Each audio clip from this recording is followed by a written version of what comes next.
Hi friends, அனைவருக்கும் வணக்கம். இன்றைக்கி நம்மளோட சேனலில் சப்பாத்தியை வச்சு எப்படி ஒரு சுவையான லட்டு செய்கிறதுன்றதா பார்க்க போகிறோம். நீங்கள் சப்பாத்தி மாவு பிசையும் போதே உப்பு கொஞ்சமாக போட்டு பிசைஞ்சிக்கங்க லட்டு செய்கிறதுக்காக. சுட்ட சப்பாத்தியை இந்த மாதிரி கொஞ்சம் கொஞ்சமாக பிச்சு ஜாரில் சேர்த்துடலாம். சப்பாத்தி மீந்து போயிட்டால் நம்ம இந்த மாதிரி ஒரு சுவையான லட்டு இன்ஸ்டண்ட்டாக ரெடி பண்ணி சாப்பிடலாம் ஃப்ரெண்ட்ஸ். ரொம்ப டேஸ்ட்டாக இருக்கும். எல்லா சப்பாத்தியும் நான் இந்த மாதிரி போட்டு ஜாரில் அரைச்சி எடுத்துக்கிறேன். இதில் ஒரு பாதியை மட்டும் எடுத்து ஒரு பிளேட்டில் வச்சிடுறேன். ஏன்னா மீதி இருக்கிற பாதியில் வெல்லமும் ஏலக்காவும் போட்டு சேர்த்து அரைச்சிக்க போகிறேன். வெல்லத்தை டைரெக்டாக சேர்க்கறதுக்கு பதிலாக நீங்கள் கம்பி பதத்துக்கு பாகு காய்ச்சி கூட சேர்த்துக்கலாம். அதுவும் நல்லாயிருக்கும். 1 கப் வெல்லம் எடுத்திருக்கேன். நீங்கள் இதுக்கு பதில் 1 கப் சர்க்கரையோ இல்லை நாட்டு சர்க்கரையோ சேர்த்து கூட நீங்கள் மிக்சியில் அடித்து எடுத்துக்கலாம். மிக்சியில் நான் அடித்து எடுக்கும்போது இது மாதிரி பேஸ்ட் மாதிரி வரும் பாருங்கள். ரொம்ப வாசனையாக ரொம்ப சூப்பராக இருக்கும்.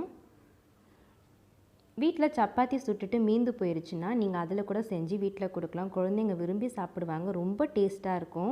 சால்ட் எதுக்கு நான் குறைவாக போட சொல்கிறேன்னா, நீங்கள் ஸ்வீட் எவ்வளோ சேர்த்தாலும் அந்த சால்ட்னஸ் இருந்ததுன்னா ஒரு மாதிரி உப்பு கரிக்கிற மாதிரி இருக்கும். அதனால் நீங்கள் சப்பாத்தி சுடும்போதே தனியாக இந்த லட்டுக்காக கொஞ்சமாக சால்ட்டு போட்டு பிசைஞ்சு திரட்டி எடுத்துக்கங்க. நல்லா மிக்ஸ் பண்ணி விட்டுடலாம். இப்போது ஒரு பேனில் கொஞ்சமாக நெய் சேர்த்துக்கலாம். நெய் நல்லா ஹீட் ஆனதும் ரொம்ப நெய் இதுக்கு தேவைப்படாது ஃப்ரெண்ட்ஸ். சும்மா 1 ஸ்பூன் இருந்தால் போதும். இதில் கொஞ்சமாக பாதாம், பிஸ்தா, முந்திரி எடுத்திருக்கேன். நீங்கள் காஞ்ச திராட்சை இருந்தால் கூட சேர்த்துக்கலாம். நல்லா பொடியாக நறுக்கி சேர்த்துடணும். முழுசாக போட்டோன்னா நம்மளால் லட்டு பிடிக்க முடியாது. தேங்காய் துருவல் ஆப்ஷனல் தான் ஃப்ரெண்ட்ஸ். உங்களுக்கு இருந்தால் சேர்த்துக்கங்க.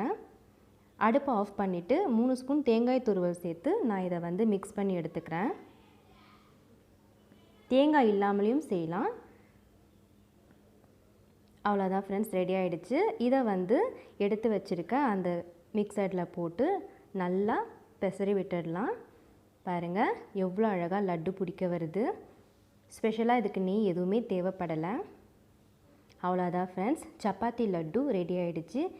எவ்வளோ ஈஸியான சிம்பிளான இந்த டேஸ்டி ரெசிப்பியை நீங்கள் வீட்டில் செஞ்சு பார்த்துட்டு எப்படி இருந்ததுன்னு எனக்கு கமெண்ட் செக்ஷனில் தெரியப்படுத்துங்க.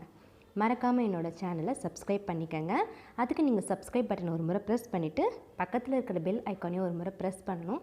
அப்போ தான் நான் பண்ணுற வீடியோஸ் உங்களால் பார்க்க முடியும். தேங்க்யூ.